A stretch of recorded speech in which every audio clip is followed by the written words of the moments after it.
Good evening, everyone. What should we talk about?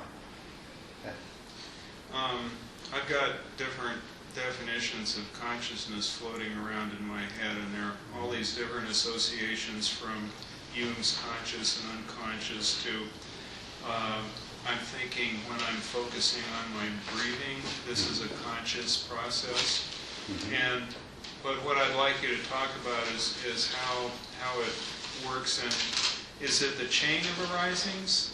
The chain of dependent arising? Yeah.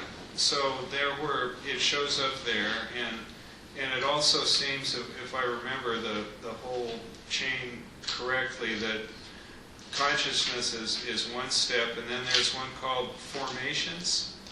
Yes, well, it's called nama and rupa, or mind and body, or name and form. Well, it seems like there was kind of a loop in the chain. Yes, that's right. That's the loop is between consciousness and nama and rupa. That's right. Okay. Well, anyway, if you could talk about that, I need to separate things out in my head. Well, consciousness is a word that is so simultaneously poorly defined and actually defined in different ways depending upon who's using the term. And there's a lot of confusion with another word, awareness.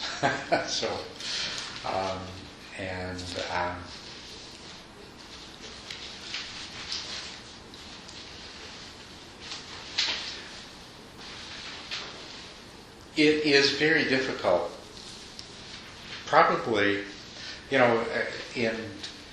this modern age where we have so many brilliant people in universities studying so many different things and discussing them not only scientifically but also, using the tools of logic and philosophy to examine things. And you have this sense that almost anything that can be studied and investigated has been, and the answers to all these questions are coming. But at this moment, if you were to probably go to any group of either scientists or philosophers, either one, and say, what's the most intractable problem in your field today? Both the scientists and the philosophers would say consciousness. So I'm not alone then? No, you're not alone. You're not alone at all. The funny thing is that everybody knows what the word is referring to, and it seems so basic and fundamental. It's surprising when you go to look at it more closely how elusive it becomes and how confusing it becomes. But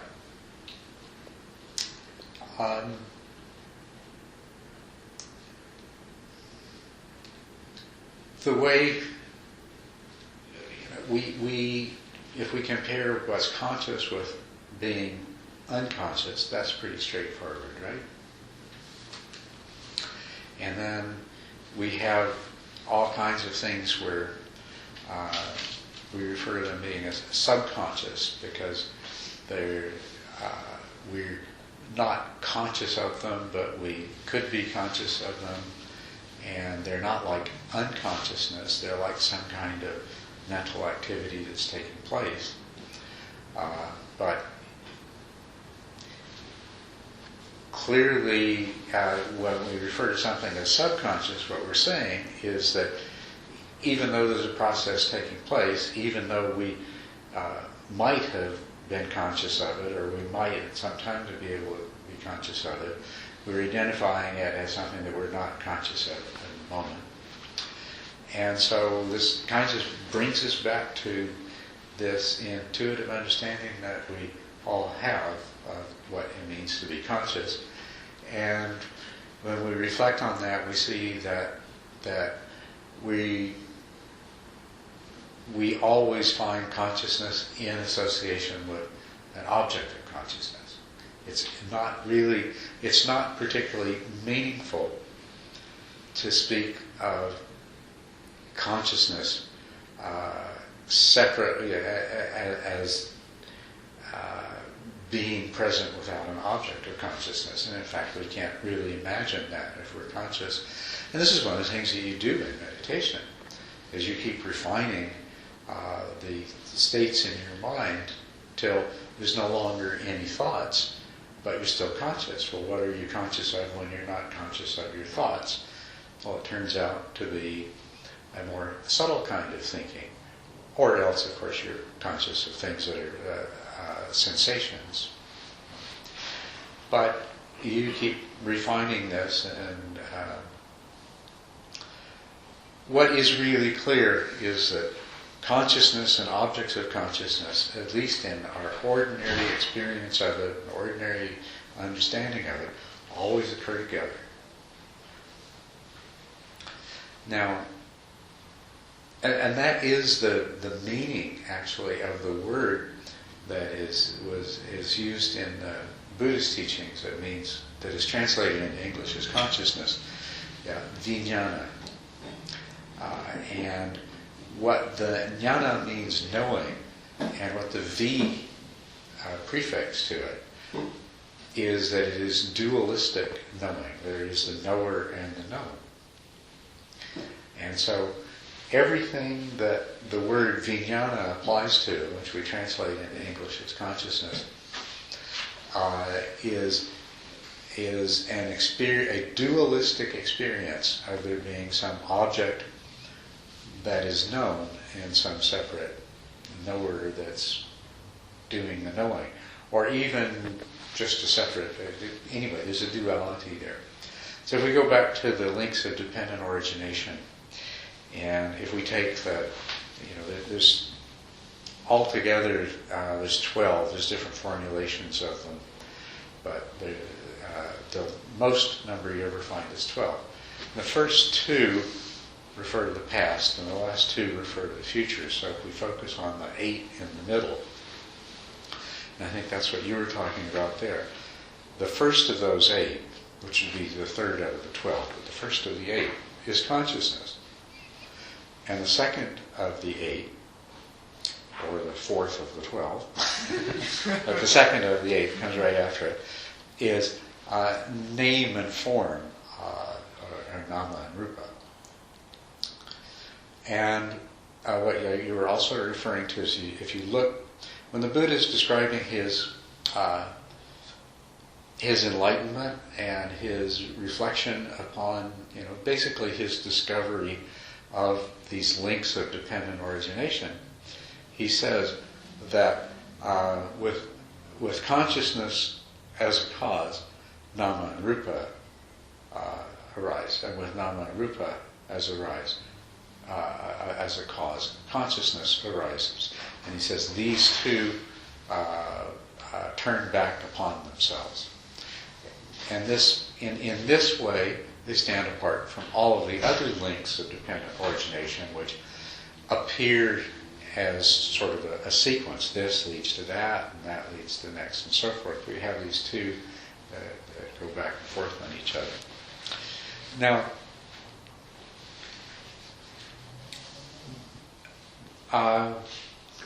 the nama and rupa part, if you understand what that is, and the relationship to it, to the relationship of that to consciousness, then it makes a lot more sense. Because nama means name, literally, but in this particular context, it's referring to all of the mental processes and mental objects. And rupa literally means form. It is often translated and interpreted as referring to the body or materiality or everything that's physical. But if we examine nama and rupa from the standpoint of consciousness, we see that consciousness always has an object, And there are only two possible kinds of object of consciousness. One of those is sensations, and that's rupa. Because everything that we call material or physical or the body is essentially known by inference through sensations. The actual experience we have is sensations. And the other kind of objects are all mental objects, which include the concepts by which we interpret and identify the sensations that we have. So we have sensation, a particular combination of light and color creates an image on the retina, and we recognize that image, and the mind generates a label, nama. So you have rupa and nama. Or there's a sensation on your skin. You reach in your pocket and you feel a coin. There's the sensation, and that is rupa, and then there is the mental concept that arises that says, oh, that sensation is produced by a coin. That's a coin that I'm feeling. And that's nama. But when you closely examine your experience, you find that consciousness always arises in association with an object that is either nama or rupa. It's either mental or it's a sensation corresponding to the physical world. And whenever either of these objects arises in experience, it's associated with consciousness, because it, just as we could say, well, it's kind of meaningless to speak of consciousness without the object of consciousness, because this is the only kind of consciousness we know. But also, if you consider those objects,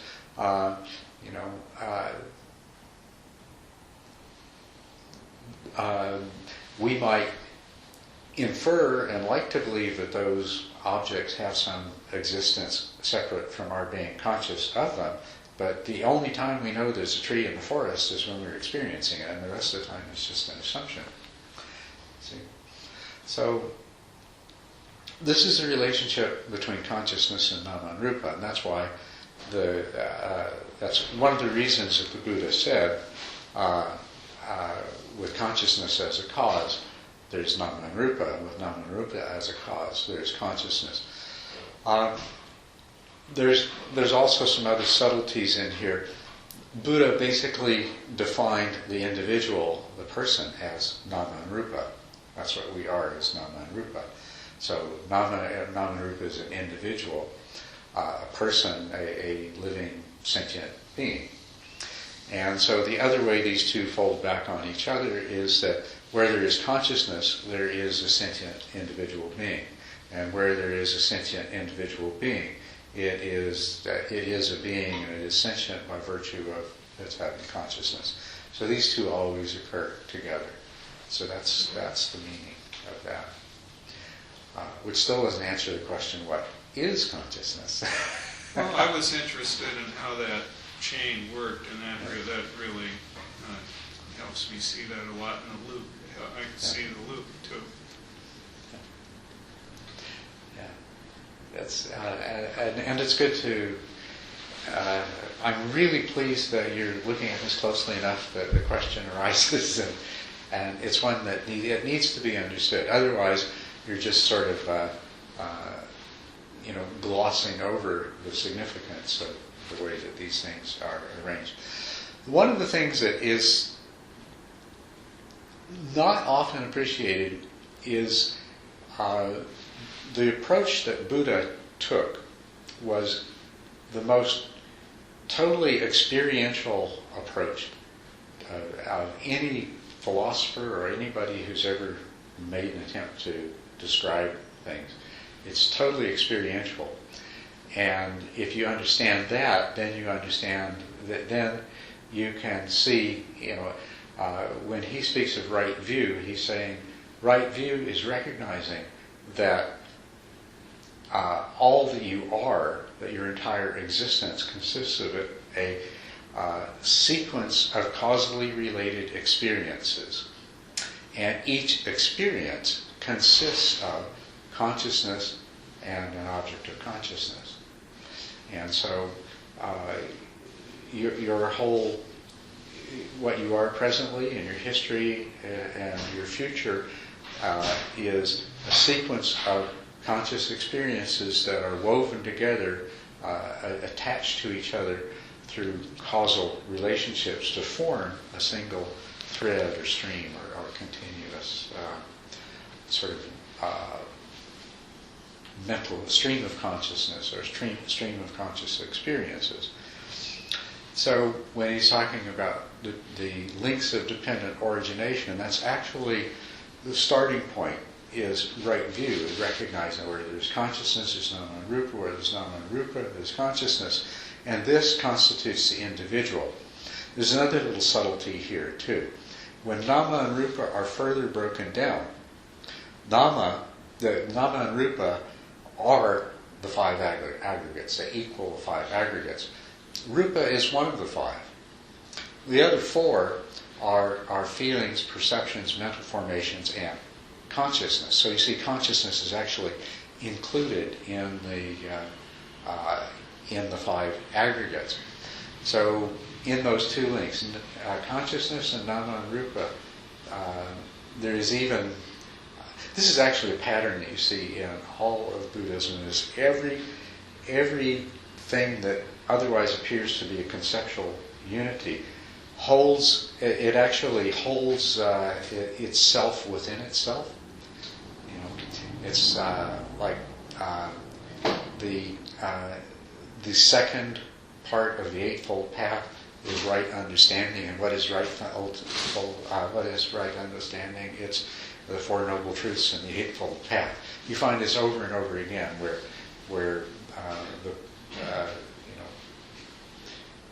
what's the word? You've got a part.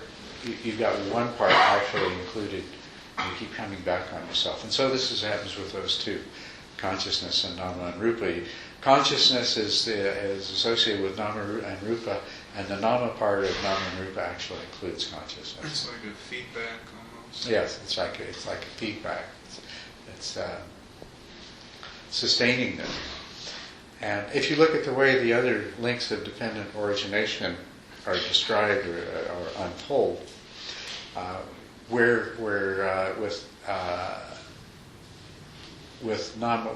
there is nama and rupa, the next one is there are the six sense bases, and this is the mind, sense, and the five physical senses. So if you've got a mind and a body and conscious, if you're a living being, then you have the six sense bases, and where the six sense bases are present, there is contact. Now, contact has three parts. It has the object, the sense organ, and the consciousness coming together. Because, for example, right now you have a huge number of sense organs that make up your body, and they are being impacted by many kinds of objects specific to those sense organs. There's visual objects, there's tactile objects, there's auditory objects, and so forth, all present. Contact is where an object and a sense organ and consciousness come together. And those three. So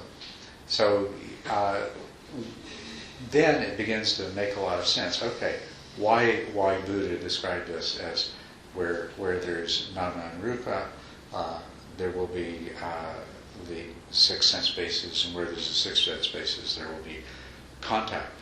Because sometimes people look at that and they can't figure out why is it in that order? Shouldn't it be the other way around? Shouldn't it be where there is contact, there will be consciousness, or so on and so forth. So that's the way it unfolds. The rest of it is usually pretty easy to follow sequentially. Where there's contact, there's feelings. That's kind of obvious, whether it's a mental object or a physical object, you experience feelings in association with it. And so on through the rest of the 12. So that wasn't really a meditation question. But I enjoyed answering it. Anybody else have anything? Good evening. Good evening to all of you. Back from India, Hawaii, and all kinds of other places. while we get to stay at home here.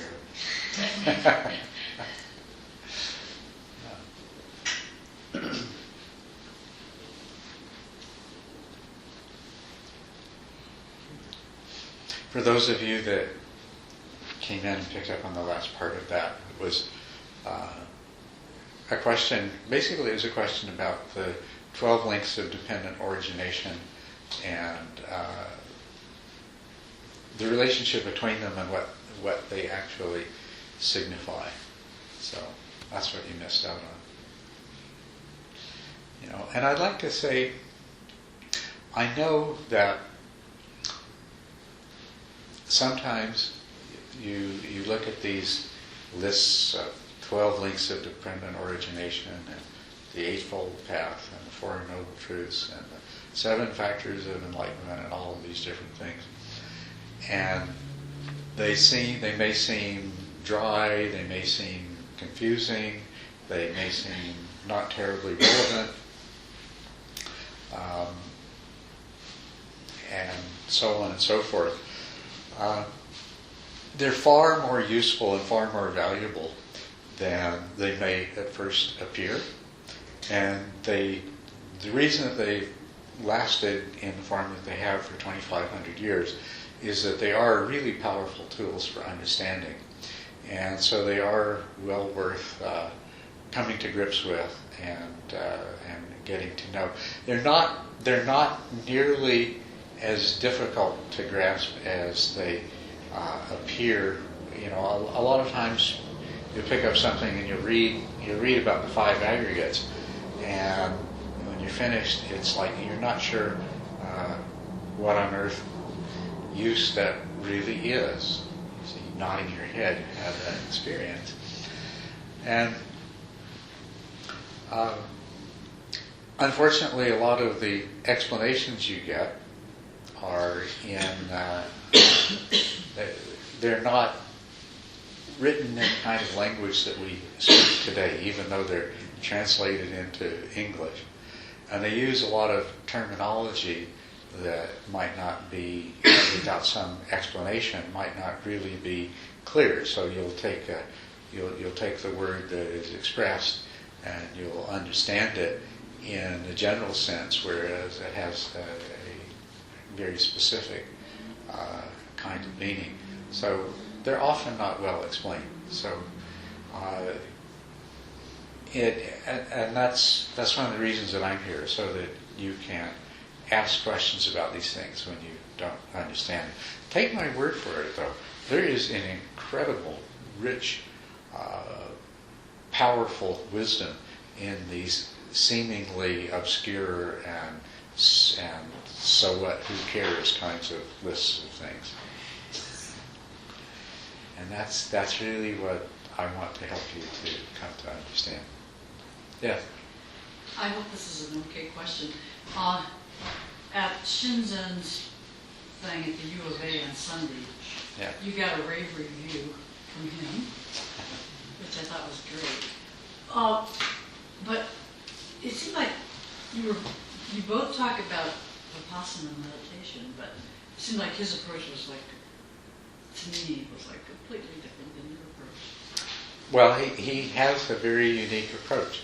He has a method that he has, he's actually developed himself, and it's a very good one. It's really not that different than what I teach, but it's focused in a different way. And actually, it would be very enjoyable to draw these different approaches to Vipassana together and explain them. So, but this is a technique that Shinzen developed himself, and I think it's a fabulous one. Having studied a lot of different practices intended to bring about Vipassana, I really appreciated his when I first became acquainted with it. And I'll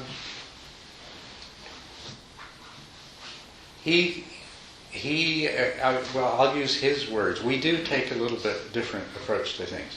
And these are Shinzen's words. He said to me that, he said, what I'm doing is what you're doing, what you're working for is stream entry. What I'm working for is mainstream entry.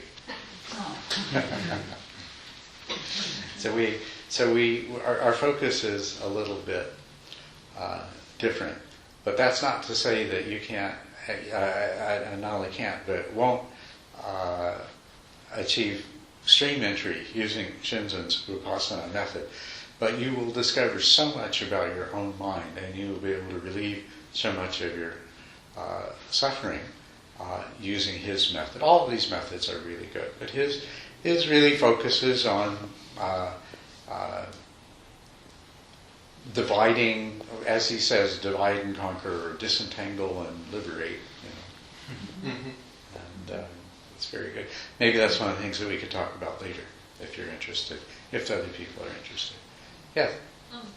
Following that tact, on Sunday, at the end he was talking to somebody about formal practice, and he said that it depends. He said that he had a very broad definition, and one of it was of doing nothing.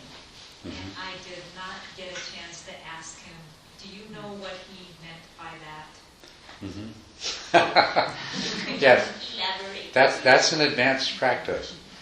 You notice how much trouble it is to stop thinking about things. Okay, well, it takes even that much more skill to stop doing anything at all. So that's what he meant, just Right, yeah. just don't do anything. Yes, and easy to say. But that's what, in a sense, that's what all these different practices are leading you to the point where you can actually do that. Like Sylvia Burstein wrote a book. She said, "Don't just do something; sit there." Yeah. When I hear Shinzen make the distinction between touch and feel, I always find that in my mind, when I go and I say touch, feel is right there. Mm-hmm. There's really not a difference. It's just, and so I probably should ask him this question, but I don't get what.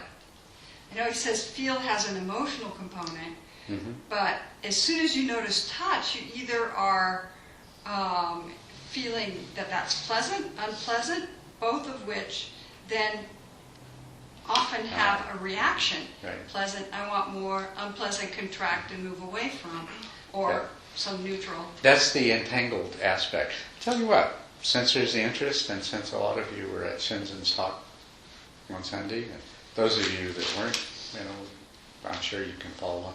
Well, let's meditate, and then afterwards we'll talk about that. So I can. Your question is, really enjoy answering that and explaining that, and I feel quite comfortable speaking for Shinzen as to the distinction between feel and touch. So